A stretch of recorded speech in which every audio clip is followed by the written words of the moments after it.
College आपको कई चीज़ें कराने की कोशिश कर रहा होता है, आपको डिफरेंट चीज़ों में एक्सप्लोर कराने की कोशिश कर रहा होता है, बट ये हमारा फॉल्ट है कि हम उस एक्सप्लोरेशन पूरी तरीके से नहीं कर पाते क्योंकि हमारे पास दिन में 24 ही घंटे रहते हैं और हमें लगता है कि वो 24 घंटे इनफ नहीं है इतनी सारी चीज़ों को करने में। बेसिकली हमारे पास 4 सेगमेंट होते हैं कि हम 4 चीज़ों में अपना फोकस डाल रहे होते हैं, that is academics, coding, extra curricular activities and the college life और द फ्रेंड्स लाइफ। जितनी भी चीज़ें मैं बता रहा हूँ वो 4 इयर्स ऑफ एक्सपीरियंस है जो कि मैंने कॉलेज टाइम पे किया है, प्लस जितनी भी आपको पीछे बुक्स दिख रही हो, इवन इससे भी ज़्यादा बुक्स जो कि आपको यहाँ नहीं दिख रही हो, उन सब की कुछ लर्निंग्स हम शेयर कर रहे होंगे। नंबर 1 थिंग आपको सीखना पड़ेगा कि नो किस तरह से बोले, किसी भी काम या फिर किसी भी चीज़ को जो कि आपके टाइम को वर्थ इट नहीं है उसे नो कैसे बोले। और इस पर कोई पीएचडी नहीं हो सकती या फिर कोई परफेक्ट नहीं हो सकता कि this guy is always good at saying no. आपको कभी ना कभी किसी चीज़ को हाँ बोलना पड़ता है और कभी ना कभी किसी चीज़ को ना बोलना पड़ता है। अब किसी भी चीज़ को अगर आप हाँ बोलते हो तो कहीं ना कहीं आप किसी और चीज़ को ना बोल रहे हो, चाहे वो आप हैंग आउट विद फ्रेंड्स जा रहे हो तो कहीं ना कहीं आप अपनी जो डिफरेंट कॉलेज के असाइनमेंट से या डिफरेंट पढ़ाई की चीज़ है उसको ना बोल रहे होते हो। तो कई मौके ऐसे आएंगे जहां पर आपके जो फ्रेंड्स है वो आपको बोल रहे होंगे चलो आज सैटरडे नाइट है, आज हम थोड़ा सा बाहर घूमने चलते हैं, बट आपके पास कुछ पेंडिंग टास्क है तो वहां पर आपको फ्रेंड को नो बोलना पड़ेगा अगर बहुत ज़्यादा अर्जेंट और इंपॉर्टेंट टास्क है कि आपको डेडलाइंस पे वर्क कर रहे हो। कई केसेस में आपको डिफरेंट एक्स्ट्रा करिकुलर एक्टिविटीज़ को भी ना बोलना पड़े, चाहे वो स्पोर्ट्स हो चाहे वो फेस्ट हो, डिपेंड करता है आपके टाइम के ऊपर कि थर्ड और फाइनल ईयर में जैसे चल रहे हो तो आपको प्लेसमेंट के तौर पे अपने जो एक्स्ट्रा करिकुलर एक्टिविटीज़ है उसको ना बोलना पड़ेगा प्रायोरिटाइज वाइज कि अगर वो दोनों ही चीज़ डेडलाइंस पर लटक रही हैं। और भी डिफरेंट थिंग्स है, तो ये वाला जो टास्क है ये बहुत ही ज़्यादा क्रूशियल है। आपको सीखना पड़ेगा कि कुछ चीज़ों को आपको नो बोलना सीखना पड़ेगा by analysing to your ability कि क्या ये चीज़ मेरे को फ्यूचर में बहुत ज़्यादा हेल्प कर रही होगी, या फिर आज मैं इस चीज़ को नो बोल रहा हूँ तो क्या मेरे को फ्यूचर में जो चीज़ के लिए हाँ बोला हूँ, साइमल्टेनियसली आपने नो बोला तो किसी न किसी पढ़ाई को आपने हाँ बोला तो क्या वो मेरे एज अ करियर में बहुत ज़्यादा बिल्ड कर रही होगी। इस तरह से आपको सोच के एक क्वालिटी है दैट इज आपका पावर ऑफ सेइंग नो, वो सीखनी पड़ेगी। सेकंड सेगमेंट की आप किस तरह से मैनेज कर सकते हो टाइम को, तो ये बहुत ज़्यादा क्रूशियल है और बहुत ज़्यादा कॉमन चीज़ है, हर कोई बोले, बट इसमें थोड़ा सा सेगमेंट मैं ऐड कर लूँगा that is to do list बनाओ एज वेल एज आपको नॉट टू डू लिस्ट बनाओ। तो to do list is as simple as that कि सुबह उठते ही साथ या फिर आपकी जो भी टाइमिंग है उसमें आपको पर्टिकुलरली अपने दिन को प्लान करना पड़ेगा। विदाउट प्लान आप दिन कैसे चलने वाला है वो आप आइडिया नहीं लगा सकते जब तक आप पहले से नहीं सोच रहे होगे कि okay this are the 3 things. अगर आपको घूमने जाना है कि एक दिन का ट्रिप है तो कोई बात ही नहीं है, इसमें आपने पहले से ही वो प्लानिंग कर ली, तो कहीं ना कहीं आपको प्लान करके चलना पड़ेगा टू डू लिस्ट में कि ये काम है मेरे, ये चीजें मेरे को करनी है। रियलिस्टिक रखना टू डू लिस्ट की आप ऐसी चीज नहीं कि 24 काम लेके चले हो और 24 घंटे ही है आपके पास, तो वो तरीके से बोला जाए तो आपके कभी भी 24 काम नहीं हो सकते। Now talk about the not to do list, तो आपको पता है कि क्या क्या चीजें हैं जिसमें नॉट टू डू लिस्ट ला रहे हैं कि टाइम वेस्टिंग हो गया या फिर हैंगिंग आउट फ्रेंड्स हो गया या फिर आप कुछ भी एक काम है जिसमें स्क्रोलिंग हो गया या सेक्टर थिंग्स हो गए, तो ये एक नॉट टू डू लिस्ट में आ सकता है डिपेंडिंग अपॉन यू। इस तरह से नॉट टू डू लिस्ट आपकी बहुत ज्यादा इंपॉर्टेंट है एज कम्पेयर टू आपकी टू डू लिस्ट, क्योंकि आप नॉट टू डू लिस्ट पर बहुत ज्यादा फोकस करोगे तो कहीं ना कहीं वो जो टाइम आप वेस्ट कर रहे हो वो ऑटोमेटिकली आप जो यूटिलाइज कर लोगे डिफरेंट चीजों पे। Talk about the two do list में एक चीज और है कि मैं टाइम टेबल की बात नहीं कर रहा हूँ यहाँ पर, time table is good thing, but time table आपको कुछ केसेस में आपको समझ आएगा कि ये चीज मेरे से नहीं फॉलो हो रही, तो टाइम ब्लॉकिंग का उपयोग करना टू डू लिस्ट में। दैट इज आपने 3 टास्क असाइन कर दिया। अब ये मैं नहीं बोल रहा कि आपको सिर्फ टास्क हो जाना है, ये नहीं पर्टिकुलरली बोल रहा कि ओके ये 12 बजे तक हो ही जाना चाहिए या फिर 1 बजे तक हो ही जाना चाहिए या फिर 2 बजे तक हो ही जाना चाहिए।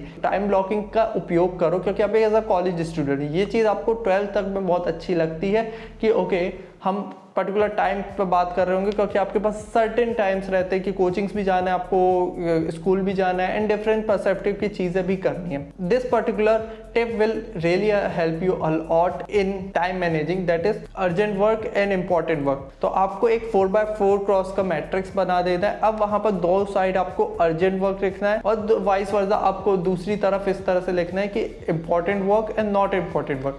तो इधर पर आपको जो भी चीजें आप बना रहे हो just like to do list बनाने की कोशिश करो तो आपको पर्टिकुलर पता है कि ये काम जो है मेरे अर्जेंट है बट इंपॉर्टेंट नहीं है। जस्ट लाइक आप मम्मी के हेल्प कराने के लिए दूध वगैरह लाना है तो this is the urgent work but not important work. Vice versa आपको एक असाइनमेंट करना है जो कि आपको 1 महीने बाद देना है। दिस इज इंपॉर्टेंट वर्क क्योंकि आपके नंबर कट जाएंगे, but this is not the urgent work. आपका कल टेस्ट है, आप उसकी पढ़ाई करने, this is urgent as well as आपका इंपॉर्टेंट वर्क। तो ये सबसे पहली प्रायोरिटीज में आ जाता है कि ओके ये वाला आपको सबसे पहले काम करना ही पड़ेगा। कुछ काम हो जाते हैं जो ना कि अर्जेंट होते, ना कि इंपॉर्टेंट रहते, just like partying with friends.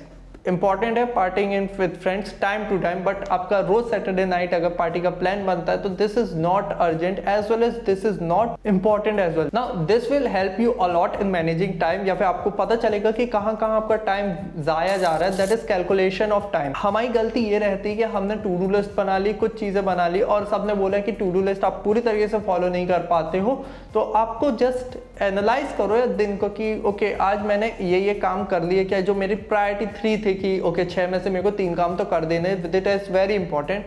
तो क्या आपने वो 3 काम कर दिए, चलो नहीं हुए तो फिर एनालाइज करो अपने दिन को कि ओके मैंने हर एक घंटे क्या क्या चीजें किया, कहाँ कहाँ मेरा वक्त गया। तो आप एक टाइप का एनालाइजर वाले मोड में आ जाओगे तो आपको पता चल जाएगा ओके ये 12 से 2 बजे तक मैंने कुछ काम नहीं किया या फिर मैंने सिर्फ टाइम पास किया है। तो इस तरह से आप अपनी चीजें एनालाइज कर सकते हो, खुद की खामियां ढूंढ पाओगे और अगले बार से अगले दिन आप एक प्लान बना सकते हो। ओके ये वाला जो स्लॉट है मेरे को थोड़ा सा देख के रखना पड़ेगा क्योंकि यहाँ पर मैं कुछ गलतियां करता हूँ जिस वजह से मेरी जो वो पूरी टास्क लिस्ट है वो फॉलो नहीं कर पाता और मेरा शेड्यूल पूरी तरीके से मैशअप हो जाता है। Next thing is that is Parkinson law. तो पार्किंसन लॉ अगर मैं बोलूँ तो पार्किंसन लॉ ये कहता है अपन से कि जो भी काम है उसको आप पर्टिकुलर टाइम लिमिट दोगे तो वो उतने ही टाइम लिमिट में कंप्लीट हो रहा होगा। इसके थोड़े फ्लॉज हैं कि आप कुछ काम जो हैं जस्ट लाइक एक दिन में यूपीएससी या फिर कोई कॉलेज एग्जाम नहीं क्रैक कर सकते, इस तरह का भी सीन आ जाता है। But talk about the daily routine कि कुछ जैसे कोई एक असाइनमेंट है, आपको पता है कि ये जो असाइनमेंट है यूनिट 1 का वो आप 1 घंटे में कर सकते हो,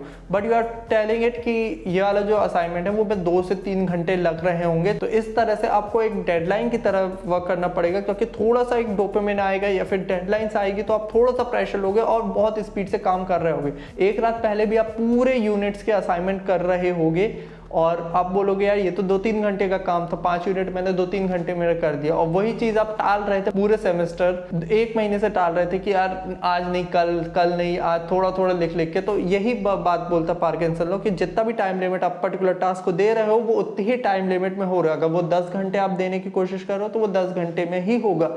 इवन आप अगर आधा घंटा दे रहे हो या फिर 1 घंटा ले रहे हो थोड़ा सा प्रैक्टिकल वे में, तो आप वो टास्क 1 या 2 घंटे में कंप्लीट कर पाओगे। थोड़ा सा टाइम इधर से आप निकाल सकते हो 75% अटेंडेंस। अब बोलोगे भैया ये हेडिंग तो अजीब सी, 75% अटेंडेंस से हमारा टाइम जा रहा है। मैं इस पॉइंट को थोड़ा सा एलिब्रेट करूंगा। कॉलेज आप उसी टाइम बंक करो जब आप कुछ अपने रूम में कुछ प्रोडक्टिव कर रहे होगे, कुछ चीजें कर रहे होगे। जस्ट आप कॉलेज इसलिए बंक कर रहे हो कि मेरे को कुछ नहीं है, मेरे को सिर्फ आराम करना है, that is not the valid reason at all. Full attendance होनी चाहिए। अब भाई तुम अगर कॉलेज आए हो क्लास ही नहीं जाओगे तो मतलब क्या है फिर आने का?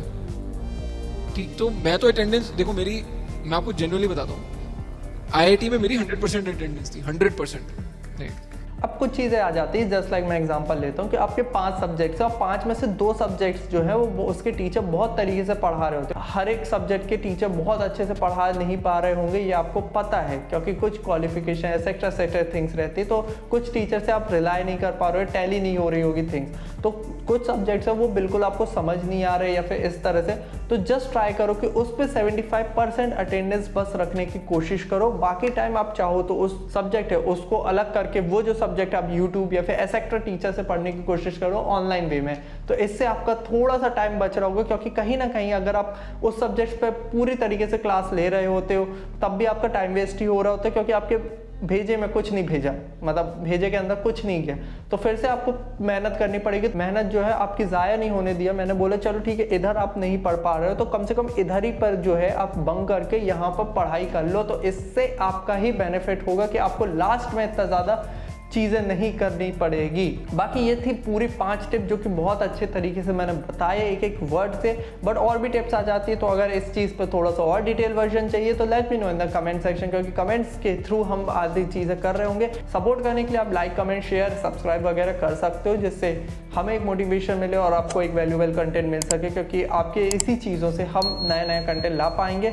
टाइम मैनेजमेंट किस तरह से वैल्यू एडिट कर सकते हो, बट कुछ गलतियां मैं बोलूँगा कि 6 मिस्टेक्स है जिस वजह से आपका टाइम मैनेजमेंट बिल्कुल सही नहीं हो पा रहा है। तो वो वाला वीडियो जो है वो इस वीडियो को क्लिक करो और जल्दी से देख लो कि क्या क्या चीज़ें हम फिगर आउट नहीं कर पाए अभी तक। This will really help a lot. बाकी I will see you in the next video. Till then please see you, have a good day. Hare Krishna.